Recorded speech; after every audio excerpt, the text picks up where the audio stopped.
these notes are for section 4.5, and this orange sheet is going to be just for all of our proofs that we're doing. So you'll use this whenever you're trying to prove. We'll talk about these two today, SSS and SAS, and this will be part of section 4.5. SSS stands for side, side, side.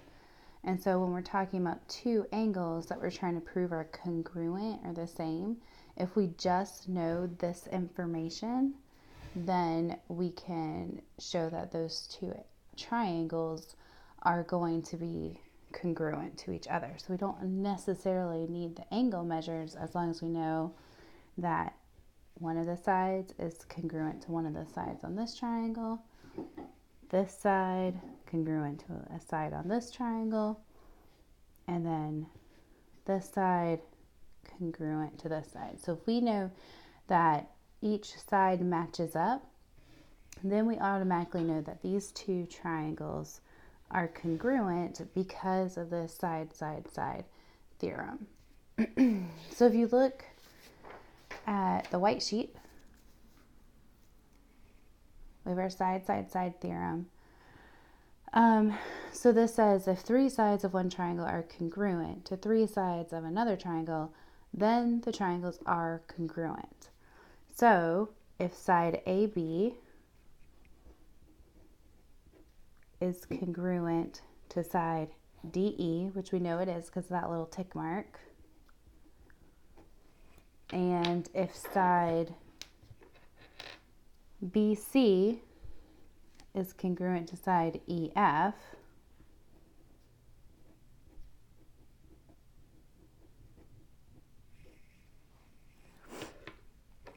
which we know because it has those matching tick marks as well, and if we know AC and DF are congruent,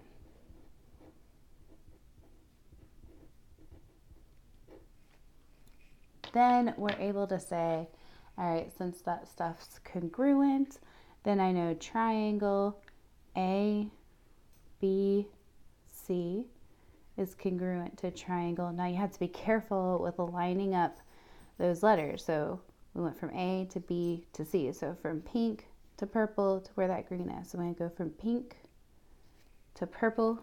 So D, E, and then where the green is, F. So make sure those are matching up. So side, side, side theorem allows us to say these two triangles are congruent because we know each of those sides are congruent. So we can use that to help us do some proofs. So I know how you feel about proofs. Terrible. But we still have to do them for the triangles. So we start always with our given. See what it says. It says PQ is congruent to ST. So here's PQ congruent to ST. So these two sides are congruent. Well, that's what it says right here in step 1, PQ congruent to ST. So if those are congruent, it tells me that here. So our reason is given. The next thing I see is QR congruent to TR. So look at your figure. I have QR here, TR here. These two are congruent. So that is showing the congruence there with those colors. And look up here, it came from our given. So our reason for that is given. Did you just hear my dog run out of the room? Oh my goodness. All right. Then the next thing I see is where it says R is the midpoint of PS. So remember, midpoint means what? It means it is in the middle of this line. So that means this little piece here is going to be the same as this little piece here. So if R is in the midpoint, that's what that's showing. Again, R is in the midpoint. So where did that come from? The given. This is the easiest proof in all of the world so far. All right, so the next thing on my proof, it says PR is SR. Do you see that anywhere in the drawing of what I've already done? So PR congruent to SR? Well, we know that because R is in the middle. So we see midpoint here. It's just saying that those two halves are equal, so that's the definition of midpoints. This orange reference sheet, if you look down towards the middle, these are some good reasons to use when you're trying to prove sides are congruent. You'll use these options. If you're looking at angles, then these are your options. So since I was looking here at sides, because it's segment and segment, then I can go to this block right here and say, all right, which one of these makes sense? Well, reflexive doesn't make sense because it's not talking about like a thing equaling itself, like AC equals AC. It's not part of the given, so this was my option, definition of midpoint. So this will help you narrow it down. So once we have that, notice I have side congruent to side, side congruent to side, side congruent to side. So I have side and a side and a side, side and a side and a side. So this is by the side. I think this is by side, side, side. That's it. That's your first proof for triangles. All right, look at the next one. Number 2.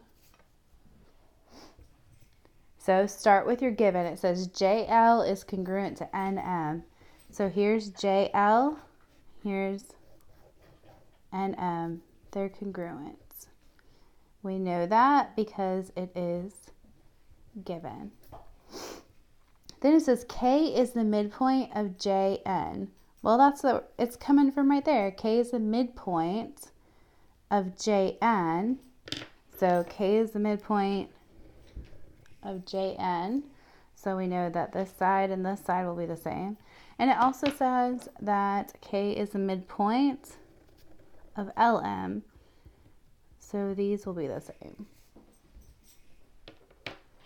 So again, this came from our given.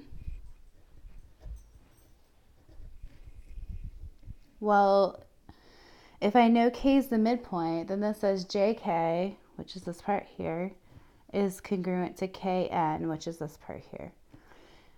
So if those are congruent, well, we know that because we know K is the midpoint. So those are two equal pieces. So definition of midpoint.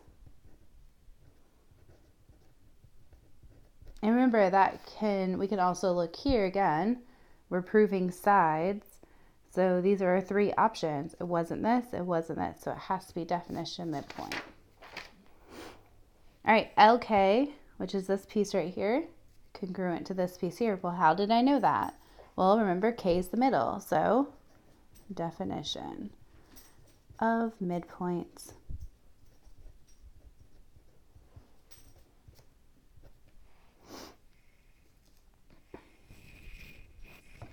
All right, so if I know side equals side, side equals side, and side equals side, then I know that these 2 triangles are congruent because of side, side, side. So my reason is that side, side, side theorem. So these proofs aren't too bad. Half of it's the given. And I think that this orange sheet really helps you figure those out. All right, look at the next one.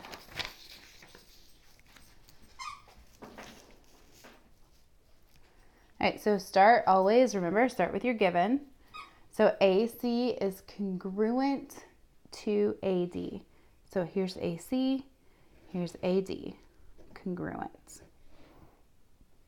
So what do you think we're going to write first? AC congruent to AD. And I knew that because it was given. The next thing I know, CB is congruent to DB. So know that CB is congruent to DB because it's written right here, so given.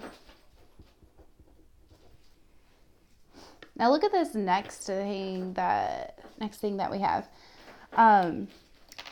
Obviously, we're trying to prove these two triangles are congruent. Well, I already have two sides given to me, so I'm going to try to do side, side, side. What do we know about the third side of these two triangles? So if we're looking at triangle ACB and triangle ADB, well, they share this side here, this green side. Well, if they share the side, that side's obviously congruent to itself. So AB is going to be congruent to AB because it's the same line. So if I'm looking over here at where it's talking about sides are congruent, well, it's not definition of midpoint because nothing was said about the midpoint, but it's a side is congruent to itself. So that is that reflexive property. So that's my reason here, reflexive.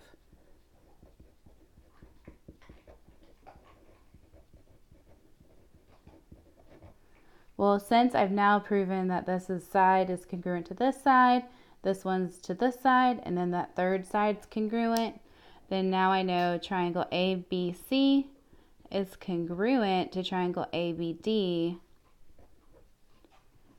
because of side, side, side.